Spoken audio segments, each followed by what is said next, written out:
ओम श्री शक्ति नमः। ओम श्री शक्ति नमः। ओम श्री शक्ति नमः। पंचम अंश 15वां अध्याय। कंस का श्री कृष्ण को बुलाने के लिए अक्रूर को भेजना। श्री व्यास जी बोले, बस बस रूपधारी अरिष्टासुर सुर डेनुक और पल्लंप आदि का वध, गोवर्धन पर्वत का धारण करना, कालिया नाग का दमन, दो विशाल पक्षों का उखाड़ना, पुटना वध तथा शकटका उलट देना आदि अनेक लीलाएं हो जाने पर एक दिन नारद जी ने कंस को यशोदा और देवकी के गर्भ परिवर्तन से लेकर जैसा जैसा हुआ था वह सब वृतांत कर्म सुना दिया। देव दर्शन नारद जी ने ये सब बातें सुनकर दुर्बुद्धि कंस ने वसुदेव जी के प्रति अत्यंत क्रोध प्रकट किया। उसने अत्यंत कोप से वसुदेव जी को संपूर्ण यादवों की सभा में डांटा तथा समस्त यादवों की भी निंदा की और ये कार्य विचारने लगा, ये अत्यंत बालक राम और कृष्ण जब तक पुण्य बल प्राप्त नहीं करते हैं तभी तभी तक मुझे इन्हें मार देना चाहिए, क्योंकि युवावस्था प्राप्त होने पर तो ये अजयी हो जाएंगे। मेरे यहाँ माँ वीर्यशाली सानूर और माँ बलि बलि मुष्टिक जैसे मल है। मैं इनके साथ मल युद्ध कराकर उन दोनों बुद्धियों को मरवा डालूंगा। उन्हें मान धनुर यज्ञ से मिश्र वज्र से बुलाकर ऐसे ऐसे उपाय करूंगा जिससे वे नष्ट हो जाए। उन्हें लाने के लिए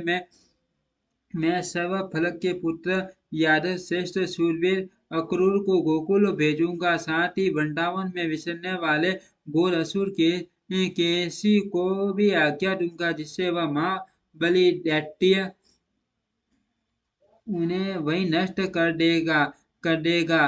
अथवा यदि किसी प्रकार बचकर वे दोनों वसुदेव पुत्र गोप मेरे पास आ भी गए तो उन्हें मेरा कुवल या पीड़ हाथी मार डालेगा। श्री व्यास जी बोले, ऐसा सोचकर उस दुष्टात्मा कंस ने वीरवर राम और कृष्ण को मारने का निश्चय कर अक्रूर जी से कहा।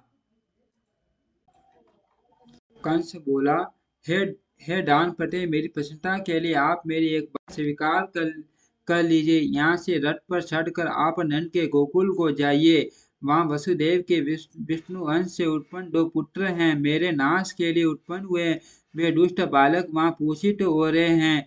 मेरे यहाँ यहाँ चतुर्दशी को धनुष यज्ञ होने वाला है। अत आप वहाँ जाकर उन्हें मल युद्ध के लिए ले आइए। मेरे मेरे सानूर और मुष्टिक नामक मल युग्म युद्ध में अति कुशल हैं। उस धनुर्यज्ञ के दिन उन दोनों के साथ मेरे इन पहलवानों का दंड युद्ध यहाँ सब लोग देखे। अथवा महावत से प्रेरित हुआ कुबल या पीर नामक गजराज उन दोनों दुष्ट इस वसुदेव पुत्र बालकों को नष्ट कर देगा। इस प्रकार उन्हें मारकर मैं दूरमति वसुदेव नंद गोप और इस अपने मदमति पिता अग्रसेन को भी मार डालूंगा। तदंतर मेरे वध की इच्छा वाले इन समस्त दुष्ट गोपों के संपूर्ण गोवर्धन तथा धन को मैं छीन लूंगा। हे दानपते, आपके अतिरिक्त ये सभी यादव गण मुझसे द्वेष करते हैं। अतः मैं कर्मश इन सभी को नष्ट करने का प्रयत्न करूंगा। फिर मैं आपके साथ मिलकर इस यादवहीन राज्य को निर्विघ्न पूर्वक भोगूंगा। अतः हे वीर, मेरी प्रसन्नता के लिए आप शीघ्र ही जाइए। आप गोकुल में पहुंचकर गोपगणों से इस प्रकार है जिससे वे माइस्य भैंस के गर्त और दधि आदि उपहारों के सहित शीघ्र ही यहाँ आ जाए। श्री व्यास जी बोले, हे दिविज, कंस से ऐसी आज्ञा पा माँ भागवत अक्रूर जी, कल मैं शीघ्र ही श्री कृष्णचंद्र को देखूंगा। यह सोचकर अति प्रसन्न हुए माधव प्रिय अक्रूर जी राजा कंस से जो आज्ञा का एक अति सुंदर रथ पर चढ़े और मथुरापुरी से बाहर निकल आए। इति श्रीविष्णुपुराणे पञ्चमो अंश पञ्चमो अध्यायम्। ॐ श्रीशक्ति नमः। ॐ श्रीशक्ति नमः।